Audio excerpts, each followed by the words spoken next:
Bem, com muito prazer, nós estamos recebendo o doutor Antônio Cláudio Maris de Oliveira, um advogado em meio século de advocacia, olha que não é fácil, desde 1970, né, percorrer meio séculos, tantas mudanças políticas, jurídicas no Brasil. Com muito prazer que eu recebo o senhor, agradeço muito o senhor ter aceito o convite, doutor Maris. E eu acho que a primeira questão que eu colocaria para o senhor é a questão que acho que as pessoas no cotidiano, a maior parte da cidadania, fala sobre Lava Jato. Como é que o senhor, um advogado criminalista, que, se eu estiver enganado, por favor, o senhor me corrija, chegou a defender alguns dos acusados na Lava Jato, como é que o senhor, do seu ponto de vista, analisa a Lava Jato? Bem, primeiro, manifestar o meu prazer, a minha alegria de estar aqui conversando com você e dizer que a Lava Jato se apresenta, no meu ponto de vista, sob duas nuances diferentes. A primeira delas é a social política. O Brasil estava precisando de uma ação efetiva para combater a corrupção. Não seria mais possível, como ainda não está sendo, porque a corrupção não terminou, nós continuarmos, como não podemos continuar, a conviver com a corrupção no estágio que a corrupção atingiu no Brasil. Esse é o lado social, é o lado político, é o lado da necessidade de um combate à corrupção. Segundo aspecto, outro aspecto, que seria o aspecto jurídico. Em primeiro lugar, eu quero dizer que, na minha opinião, não se combate crime por meio de lei, ou melhor, por meio de punição exclusivamente. Por quê? Porque a punição ocorre pós-crime. O crime já ocorreu. É preciso que se puna? É preciso que se puna. Mas será que essa punição vai evitar a prática de outros crimes? Não, não evita. Tanto que o Brasil apresenta-se com uma população carcerária monumental, são 750 mil presos, e o crime continua subindo. Quer o crime violento, quer o crime do colarinho branco. Isso em primeiro lugar. Em segundo lugar, para combater o crime, você precisaria atacar as causas do crime. O que se precisa fazer é evitar o crime. O que dá a impressão, através da Lava Jato, através dessas leis todas, batizadas de leis de combate ao crime, é que o crime pode ocorrer desde que haja punição, desde que haja prisão. E, na verdade, esta é uma ótica errada, é uma ótica que desvia os nossos esforços, as nossas atenções, que deveriam estar direcionadas para as causas do crime, repito, e não para o crime pós, que é a punição. Desta forma, o que eu vejo é isto. É necessário se combater a corrupção, mas o meio que nós estamos encontrando não é o correto. Por outro lado, este meio praticou excessos. Direitos individuais foram violados, princípios constitucionais foram absolutamente postos de lado, isso muito ruim, e está aparecendo agora as mazelas, os excessos da Lava Jato. Acho que há de se combater a corrupção, sim, mas, repito, atacando-se as causas da corrupção.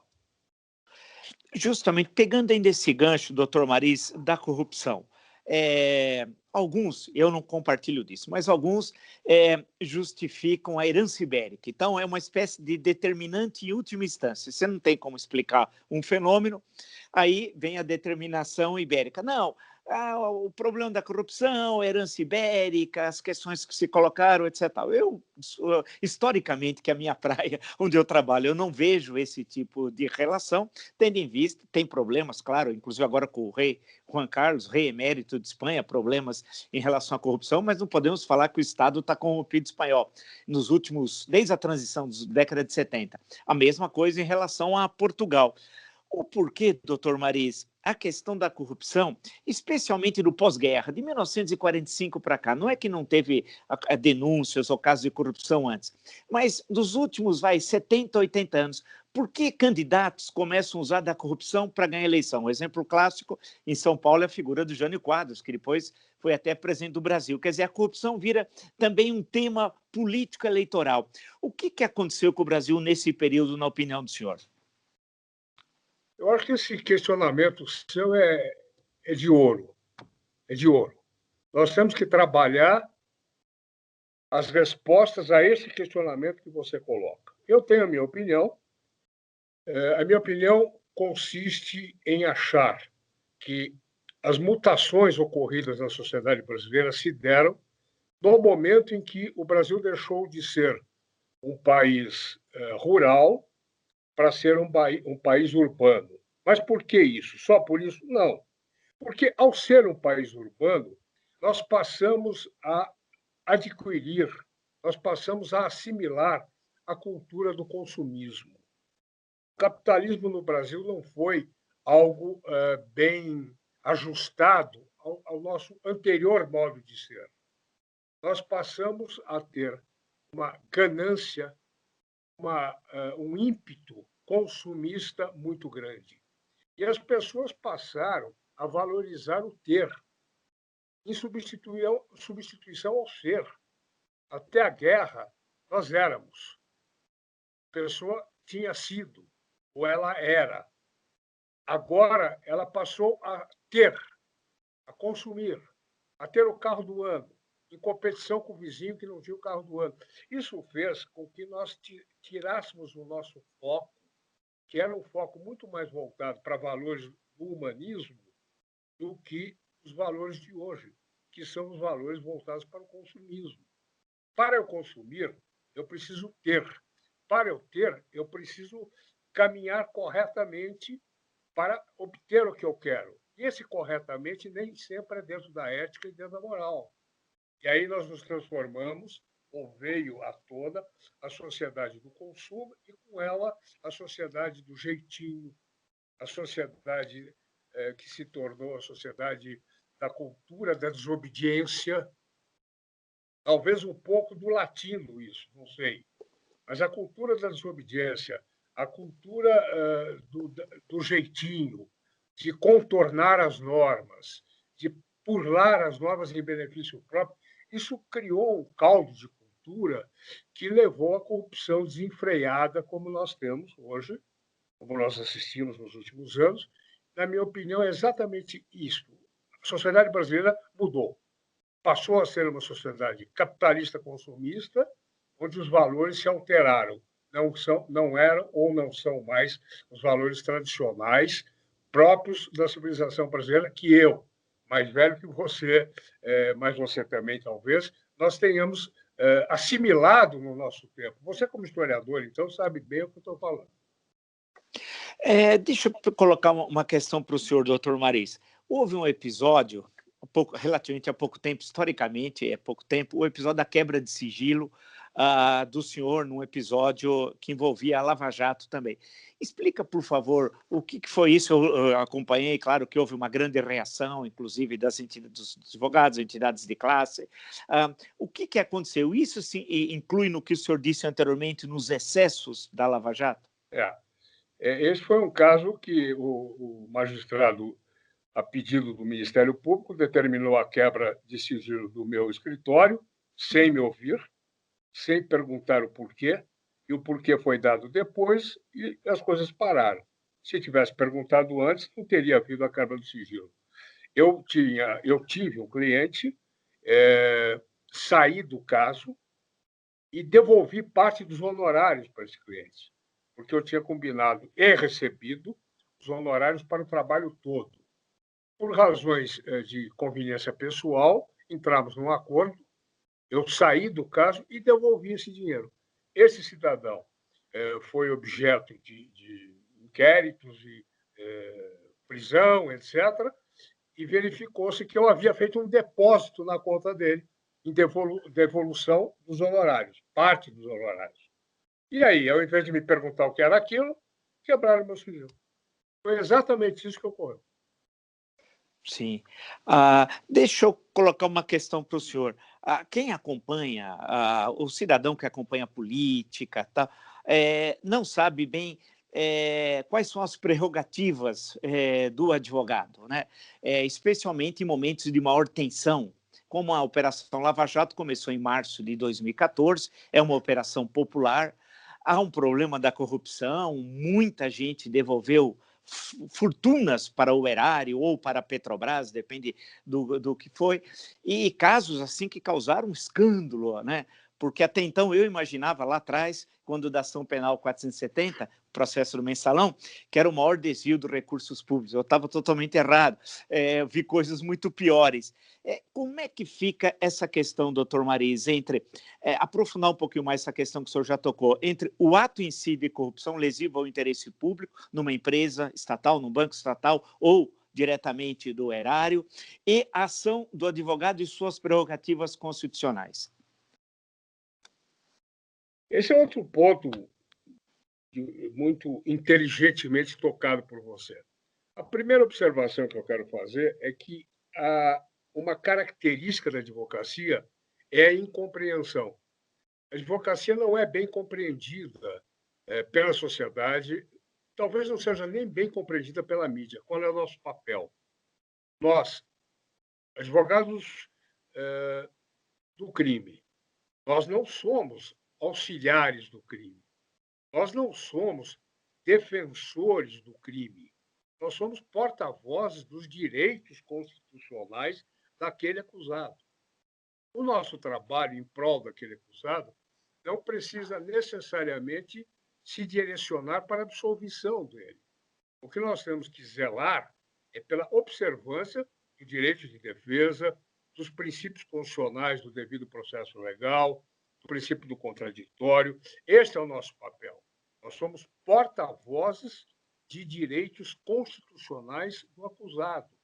Direitos esses que são de todos, de cada um. Todo cidadão tem direito a ter um julgamento justo. E é preciso que se lembre que o crime é um fato humano. O crime é um fato social, humano, razão pela qual qualquer um de nós poderá se ver às voltas com acusação verdadeira, metade dela verdadeira, metade falsa, ou nós poderemos sentar no banco dos réus sendo inocentes. Daí a necessidade de nós termos a observância desses princípios. E o porta-voz desses princípios, dessa observância, somos nós, advogados. Sem direito de defesa, não há condições de se instaurar processo algum. Então, é preciso que se entenda que o advogado não é defensor do crime. O advogado é o porta-voz dos direitos do acusado. Esse é o nosso papel. Esse é o nosso papel histórico e historicamente incompreendido. Nós tivemos a Revolução Francesa, você sabe melhor do que eu, o advogado de Luís XVI perdeu a cabeça. Napoleão Bonaparte queria cortar a nossa língua, porque há uma incompatibilidade também histórica entre o autoritarismo e a advocacia. Isso é histórico. O autoritário não gosta da gente. Sim, sim. Porque nós... Não, perfeito. Eu vou aproveitar justamente essa questão. O senhor começou a advogar num momento dificílimo da vida brasileira ali, em 1970, o senhor se forma num momento complicado. Estava recém-promulgada, imposta a emenda constitucional número 1, que na prática é uma nova Constituição, né? A de 69. Como que era advogar naquele momento histórico, tendo em vista todo aquele ambiente marcado pelo arbítrio? Eu vou dizer uma coisa que você vai dizer, Tomara está louco.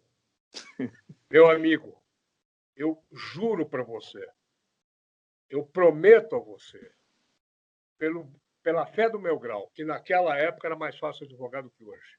Por quê? Eu garanto a você. Primeiro, você não tinha o clima punitivista, a cultura punitiva que hoje impera no Brasil. Você tinha, sim, uma ânsia punitiva no que tange a política, no que tange a ideologia, no que dizia respeito à ação contra o governo. Ação revolucionária ou não, terrorista ou não, eram aqueles que eram contra o governo, esses estavam nas malhas da justiça. Mas, mesmo assim, era respeitado o direito de defesa. Você ia a um cartório, naquele tempo, na auditoria militar, aqui na Brigadeiro Luiz Antônio, com a procuração na mão, você via os autos, Vila. Hoje, se você, Deus o livre, tiver um amigo, um parente preso e ligar para o doutor Mariz, o doutor Mariz vai demorar 5 dias para saber por que ele foi preso. O processo está engavetado, o processo foi para o MP, o processo... É uma coisa terrível. Antigamente, você ligava para mim como jornalista e dizia, doutor Mariz, o senhor é minha fonte, me dê aí umas informações sobre o processo. Hoje eu ligo para você e pergunto, Vila, tem alguma novidade no meu caso? Porque você sabe primeiro do que eu. Você, o jornalista amigo, liga e diz, já saiu a denúncia. Eu, antigamente, comunicava a ele.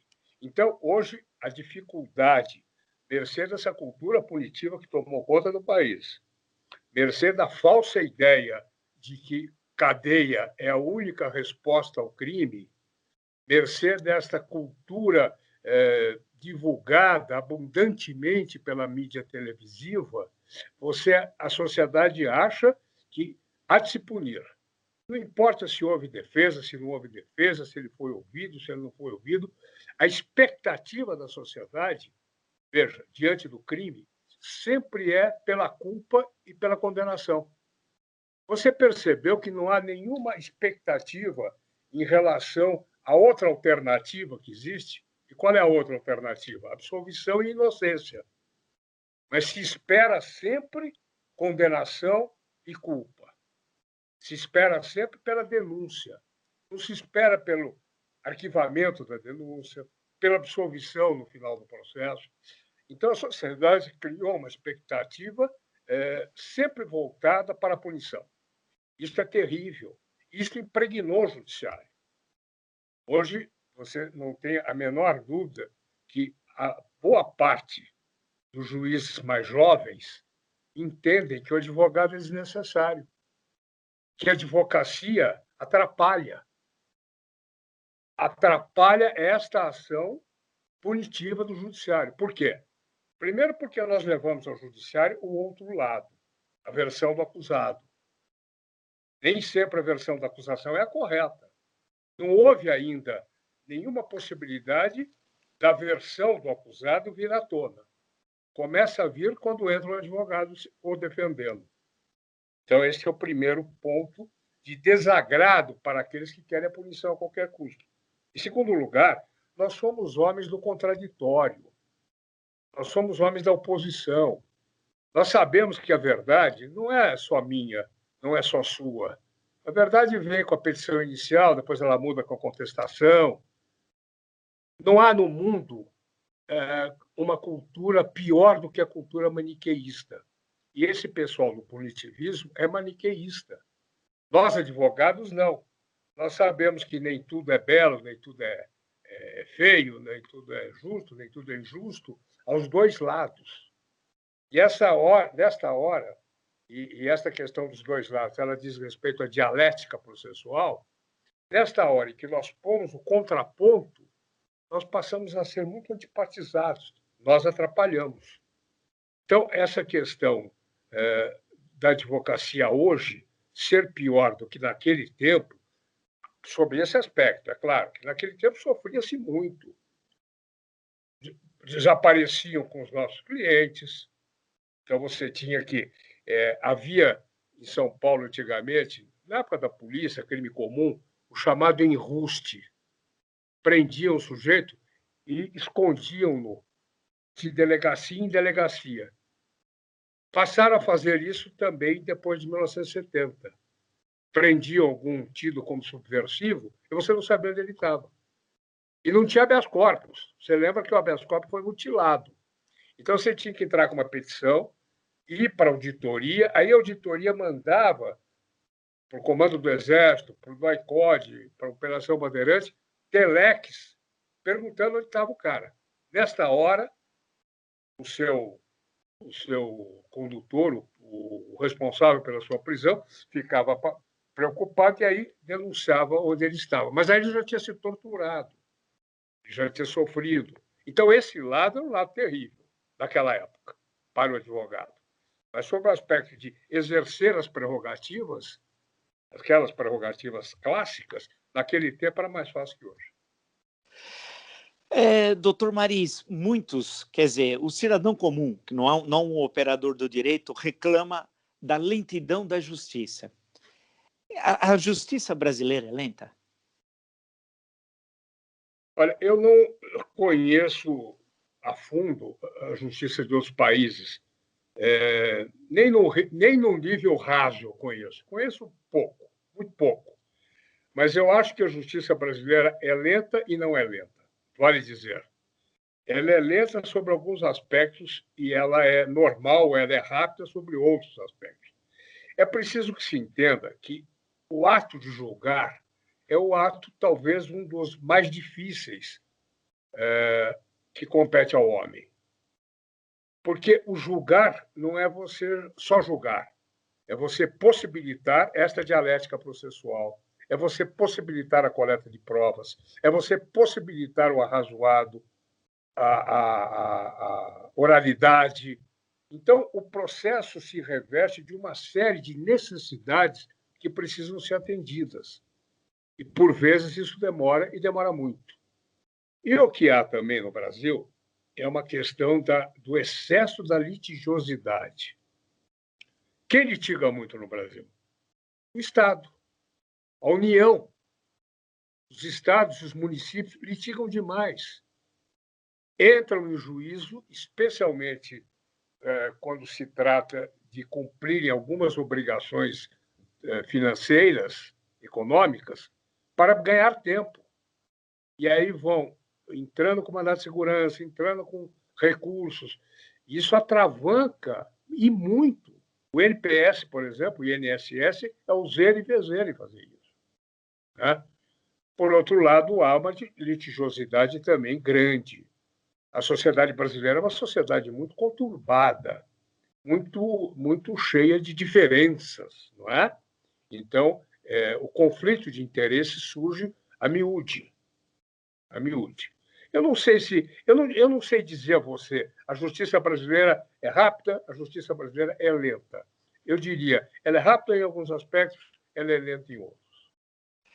O cidadão comum, quem acompanha o cotidiano do Brasil, reclama, e o senhor tocou de passagem nessa questão, uma legislação mais dura, mais firme. Acredita que a legislação brasileira é muito dócil em relação a crimes, a diversos tipos de crimes. O senhor, num certo momento, o senhor fez menção que o senhor discorda disso, né? Pelo que eu entendi. Como é que, senhor, por favor, aprofundar um pouco mais? O que o senhor acha da legislação brasileira em relação a crimes?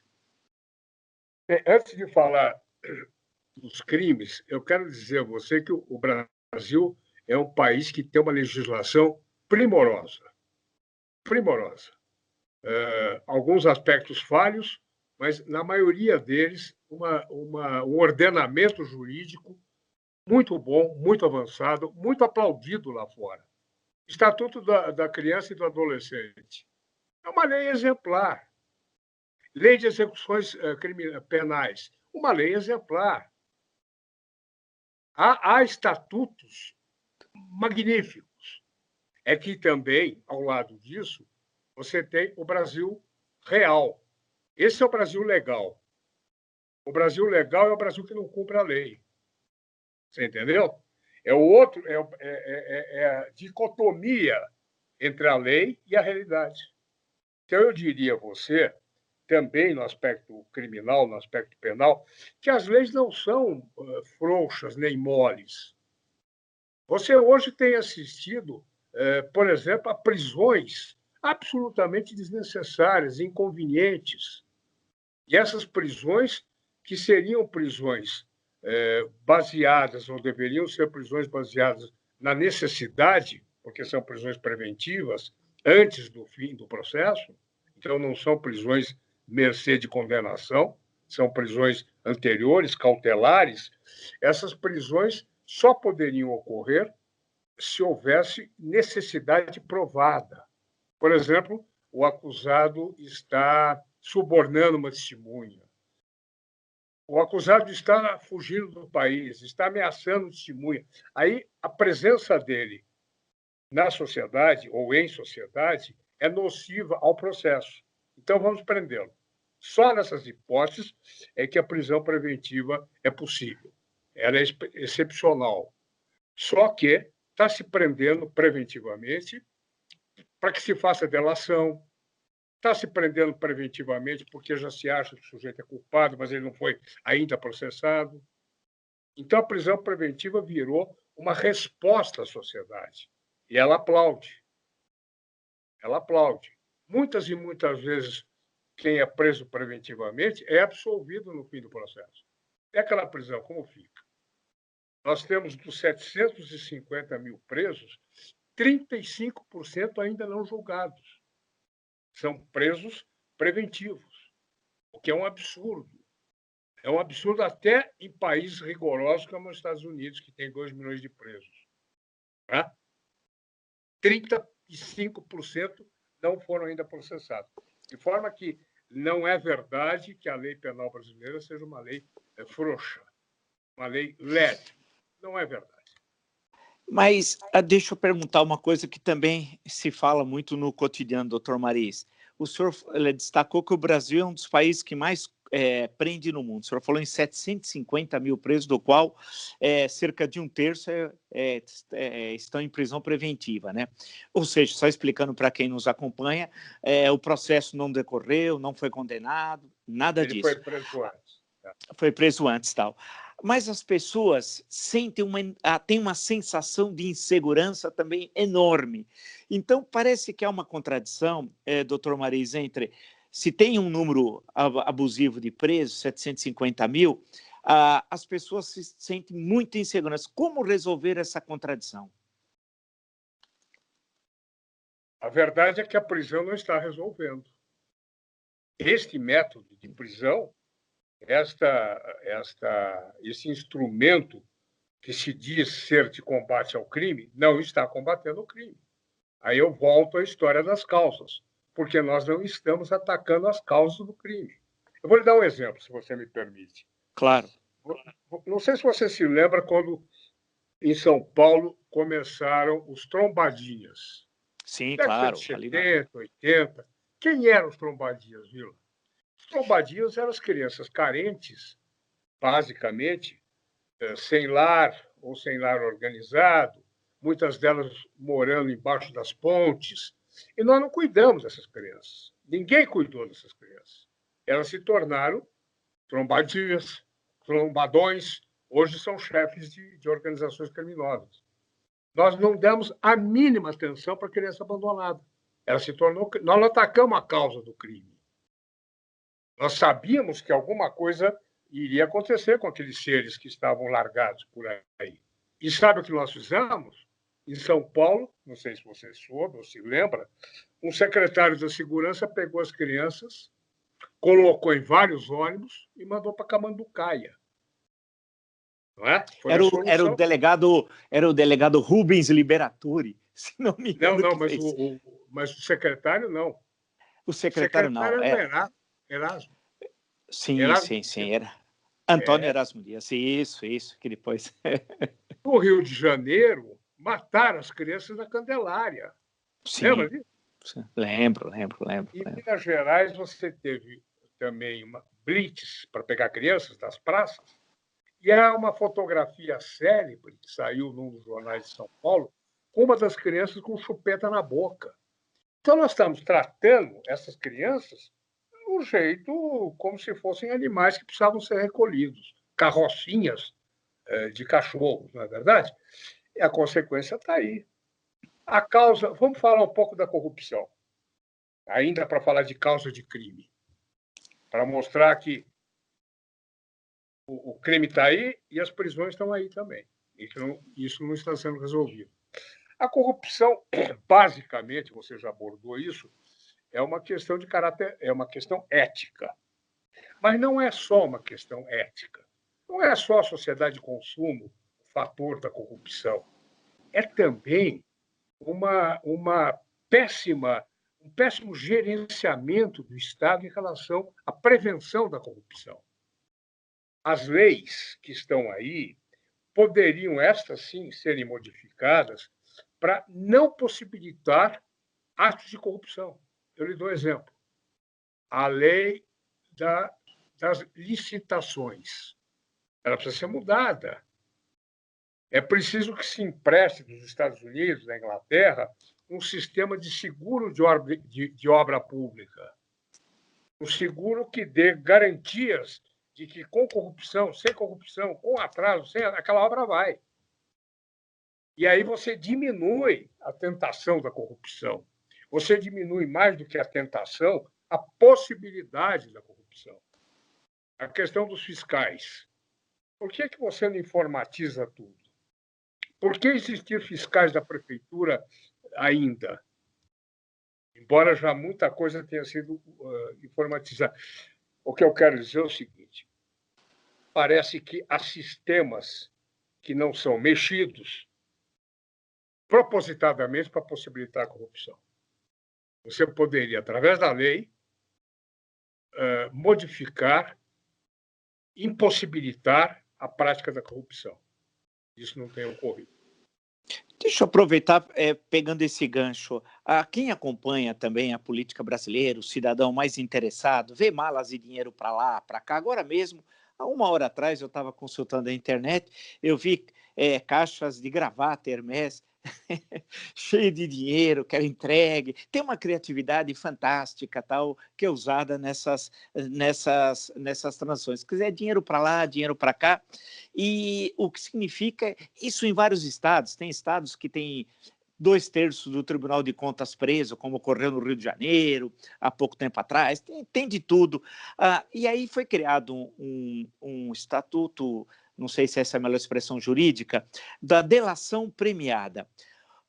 O que faz com que, muitas vezes, quem não é do mundo jurídico acompanha, fala assim, poxa, então o crime compensa, porque ele cometeu um crime, aí ele devolve, a pessoa intui, o cidadão comum, ele não vai devolver tudo o que ele desviou, garante uma parte para ele e a vida segue e o crime compensa. Como é que o senhor analisa, do ponto de vista da ciência jurídica, como alguém que está há meio século aí nas lides jurídicas, a questão da delação premiada? Eu tenho horror da delação premiada. Horror. Tanto que eu nunca tive cliente que quisesse fazer delação premiada. Quando o cliente manifesta o desejo, eu indico um outro colega. Não acho errado, não. É um instituto que está aí. Não acho errado o advogado participar da delação. Mas eu não sei fazer isso. Isso não é, no meu entender, algo genuinamente nosso. Agora, com a nova lei, é que está havendo uma adaptação. Isso é um instituto americano, norte-americano. É um instituto de um país onde não vigoram os princípios do direito penal, do direito processual penal aqui do Brasil. O direito penal americano é negocial. Eu negocio com o Ministério Público.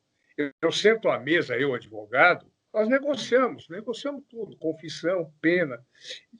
Nós importamos isso sem nenhuma preocupação em adaptar ao sistema brasileiro. Agora sim, está havendo uma jurisdicionalização da delação, porque antigamente o juiz tinha um papel meramente homologatório. Hoje não. Hoje o juiz vai ouvir, hoje o juiz vai investigar, se manda investigar. As coisas estão se adaptando. Mas o que eu acho terrível na delação, isso é uma coisa pessoal minha, não é jurídico, é a questão de você acusar alguém.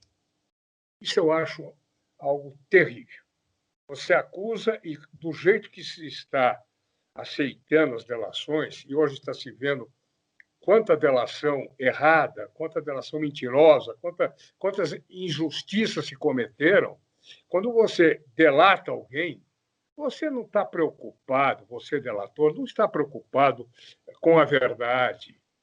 Você quer fazer o acordo, se livrar da cadeia, você fala o que as autoridades quiserem que você fale. Você acusa sem nenhum problema de consciência, acusa o crime verdadeiro praticado por alguém, o crime que não foi praticado por esse alguém, você aponta aquele que você pensa que pode ser mais vulnerável à sua acusação, à sua delação.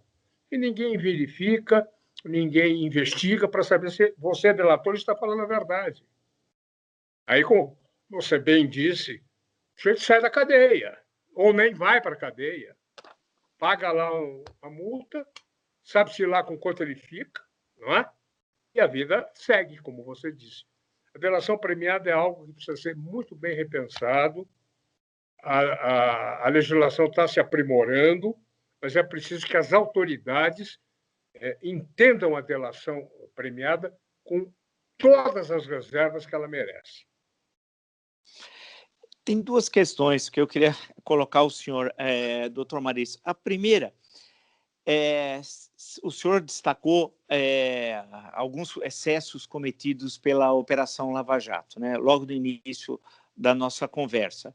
E durante o decorrer de algumas questões que eu levantei para o senhor. Mas, por outro lado, os desvios ocorreram, né? Porque algumas pessoas ficaram notabilizadas, gente que era de cargos, no caso da Petrobras, especialmente, cargos intermediários, um gerente. Um deles mais conhecido era o Pedro Barusco, que eu acompanho também política e estudo história política do Brasil. Eu falei, é incrível um gerente, porque eu imaginava que era mais no topo que ia receber aqueles valores, um valor fabuloso. E aí começaram a ver isso, a empresa era empreiteira, era o político tal, era esse, era aquele. E aí muitos desses devolveram esses recursos, empresas também, e em valores assim astronômicos. E aí entra a questão que o senhor falou, devia ter mecanismos internos dentro da empresa para que isso não ocorresse, porque o que é devolvido não é o que foi desviado, né? Inclusive, mesmo que fossem valores nominais a mesma coisa, o ônus causado pelo desvio não pode ser recuperado, né? Infelizmente. Gostaríamos que fosse diferente. Mas, ao mesmo tempo, tem os problemas de legislação que o senhor destacou. Então, como resolver? Quer dizer, de um lado, impedir que ocorra o desvio, construir uma legislação, creio, para isso. De outro, já que ocorreu o desvio, sempre ocorrerá de uma forma ou de outra ao longo da história, como é que é ter uma legislação eficiente que evite que o crime compensa? Porque o senhor percebe, a gente fica numa contradição quase que antagônica. Eu tenho a impressão que o grande problema é que o Estado brasileiro é um Estado leniente, é um Estado tolerante. A cultura punitiva está de um lado, mas do outro lado está a cultura da corrupção. A corrupção que advém daquele jeitinho brasileiro, essa foi se cristalizando de tal forma que tenho a impressão que os poderes do Estado, num determinado limite, param em termos de maiores punições, em termos de uma legislação mais rigorosa, em termos de uma não é rigorosa, perdão, mais eficiente, que crie, que impeça, que crie obstáculos à corrupção. Eu tenho a impressão que o Estado é meio complacente com a corrupção, sabe? Se você me perguntar o que fazer, eu não sei. Eu tenho para comigo que você não vai resolver esse problema só com a lei.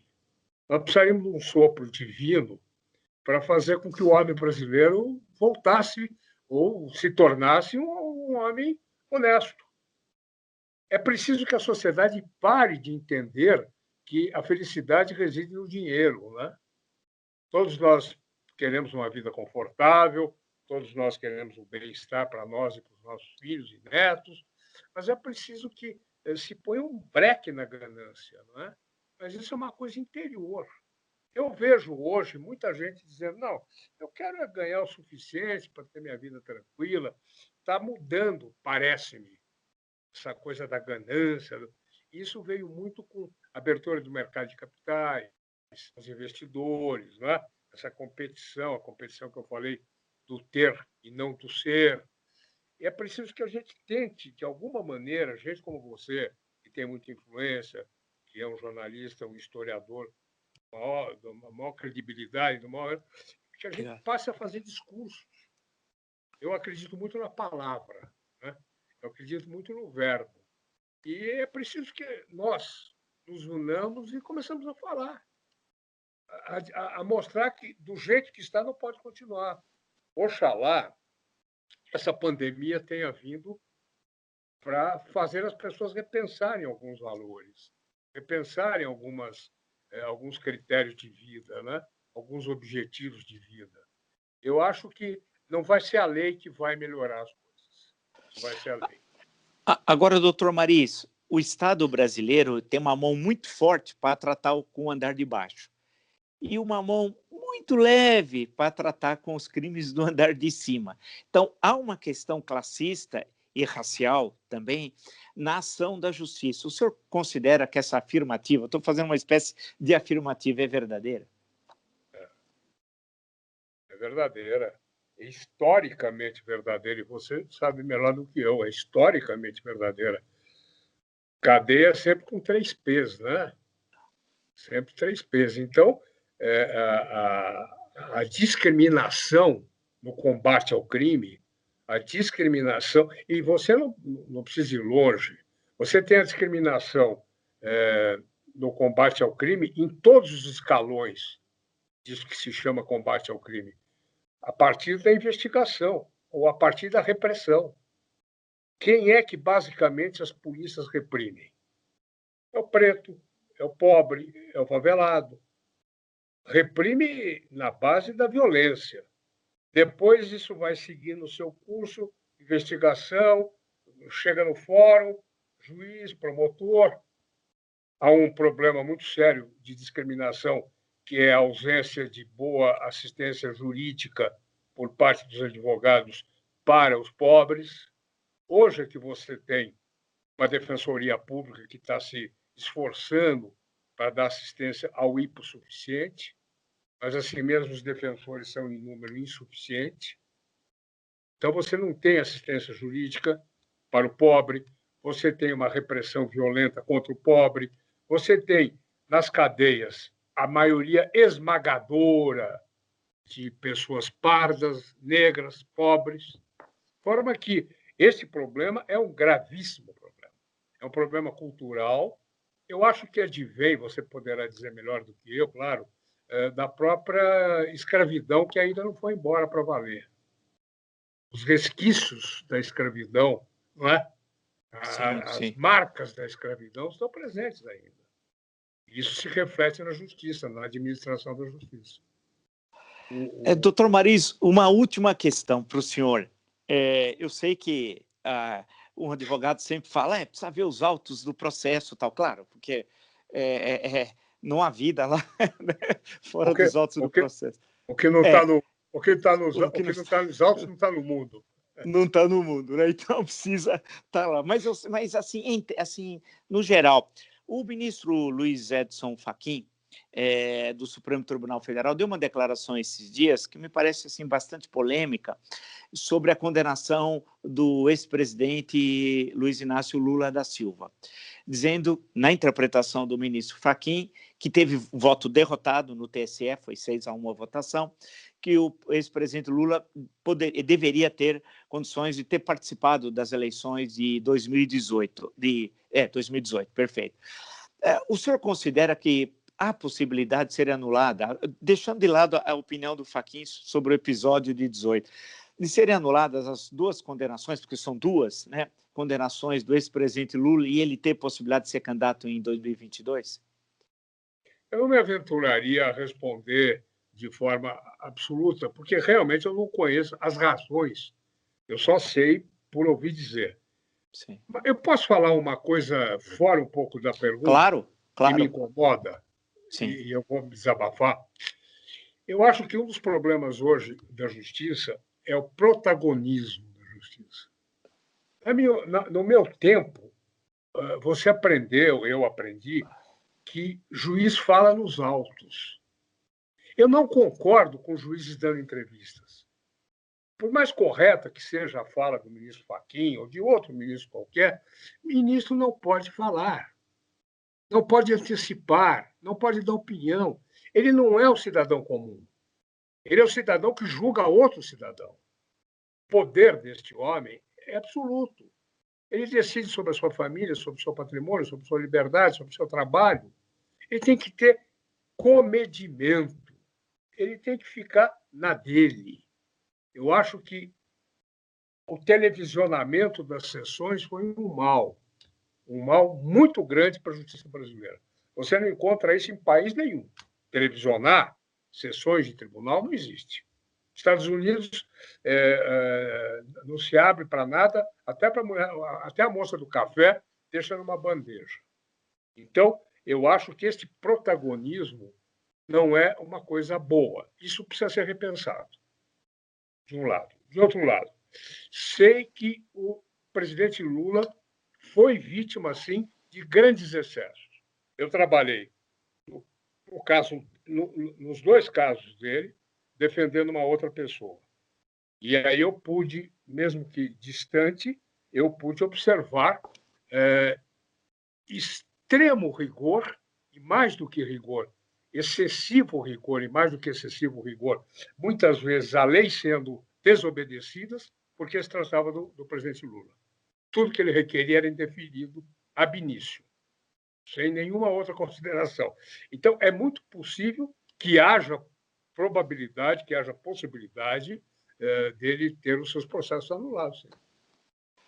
Bem, eu agradeço muito, doutor Maris, a entrevista do senhor. O senhor colocou questões que eu sei quem nos acompanha, uma parte vai discordar, outra parte vai concordar, mas questão de democracia, convivência, a pluralidade de diversas leituras sobre o mesmo fato, discurso único é ditadura, né? E nós estamos aprendendo e lentamente construindo a democracia no Brasil. Dizia o Otávio Mangabeira lá atrás, que era uma plantinha muito frágil. Tem que regar toda hora. E ela continua ainda frágil. Então, o senhor colocou questões importantes, acho que no campo do mundo do direito, porque eu tinha conversado e entrevistado o doutor Carlos Solano Lima, procurador aposentado, foi procurador da Lava Jato, e ele expôs a sua opinião. E eu, justamente naquele dia, eu pensei que eu gostaria também de ver o outro lado, né? Apresentar o lado da advocacia em relação às questões do mundo do direito em geral, mas especificamente em relação à questão da Lava Jato. E quem vai formar convicção, concorda ou discorda, é quem que nos acompanha. Então, acho que o senhor deu uma aula aí, apresentou bem as questões do quais são os dilemas que são colocados no dia a dia, no cotidiano do advogado. Então, agradeço muito ao senhor. Muito obrigado. Eu que agradeço, um abraço.